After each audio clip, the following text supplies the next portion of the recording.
ڕێژەی بایکۆت و بەشداری نەکردنی خەڵکی کوردستان لە هەڵبژاردنەکانی پەرلەمانی عێراق و پەرلەمانی کوردستان بۆتە جێگەی مشتومڕ و زۆرێک لە چاودێران خوێندنەوەی جیاوازی بۆ دەکەن بەتایبەت بەشێک لە هاوڵاتیان سەرباری ئەوەی خۆیان دەنگ نادەن کەمپینیش بۆ بایکۆت ئەنجام دەدەن. دەربارەی هەڵبژاردن من بایکۆتم کردە خەڵکی زۆریش بایکۆتی کردە وازم لە ١٤٧ شتێکی وایە خەڵک چۆن بایکۆت ناکە هیچ ژیان لە وڵاتان نەماوە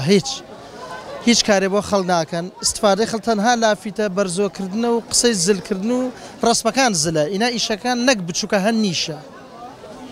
هیوادانی باش بێ بەڵام ڕەشبینم هەتا قیامەت باش نابێ. لە هەڵبژاردنەکانی پێشووتردا ڕێژەی بەشداریکردنی هاوڵاتیان لە هەڵبژاردندا بەرز بوو بەڵام لە دو هەڵبژاردننی پەرلەمانی کوردستاندا نزیکەی 45% خەڵک بایکۆتی پرۆسەکەیان کرد و بەشێکیان هۆکاری بایکۆتکردن بۆ ناومێدی دەگێڕنەوە. بەنسبەتی خەڵکەوە کە لەبەرچی هەڵبژاردن بایکۆتەکە لەبەرەوە بایکۆتیەکە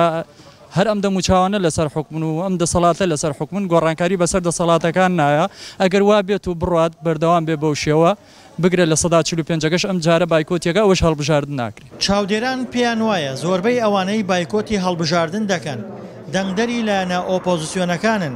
بەو پێی حیزبە دەسەڵاتدارەکان لایەنگیری خۆیان هەیە و هەمیشە دەنگیان پێدەدەن. پرۆسەیەکی تەزویراتی سیستماتیک هاتی ئەپەڕێ کە ئەمە وای کردووە خەڵک ئومێدی بەوە نەبێت لە ڕێگەی هەڵبژاردنەوە گۆڕانکاری دروست ببێت ئەمە هۆکاری یەکەم. هۆکاری دووەمیش پەرتەوازایی و لاوازی و بێهێزی بەرەی ئۆپۆزیسیۆن و ئەم دوو هۆکارە لە پشت ناومێدی و بایکۆتکردنی خەڵکەوە لە هەڵبژاردن. بە بڕوای مامۆستایەکی زانکۆ ساختەکاری وای کردووە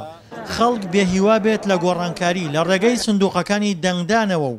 پێی وایە گێڕانەوەی هیوا بۆ خەڵک کاتی دەوێت. کارێکتریان توانین بڵێنەوە کە ئومێدی گۆڕانکاری نییە لە ڕێگەی هەڵبژاردنەوە بە لە هەرێمی کوردستانە چونکە ئەم هێزە سیاسیانەی کە باڵادەست لە هەرێمی کوردستانی هێزی میلیشایان هەیە بۆیە خەڵک بڕوای وایەت لە ڕێگەی هەڵبژاردنەوە ڕێگەیەکی گونجاو نیە بۆ گۆڕانکاری بەڵکوکرێ ڕێگای تر بەکاربێن یەکی لەوانە شۆڕشکردنێکی لەوانەیە هێزی چەکدارێک کە بە بڕوای من ئەمە لە هەرێمی کوردستانە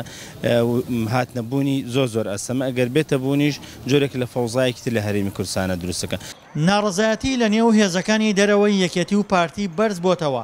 بەتایبەت بەشێکی زۆر لە هەڵسوڕاوانی بزوتنەوەی گۆڕان پێیان وایە بایکۆتکاران لایەنگری ئەوان و زۆری بایکۆت وای کردووە ژمارەی کورسیەکانیان لە 24 کورسیەوە بۆ 12 کورسی کەم بکات بۆیە داوای خۆڕێخستنەوە و گێڕانەوەی متمانە بۆ دەنگدەران دەکەن. دڵشاد ئەنوەر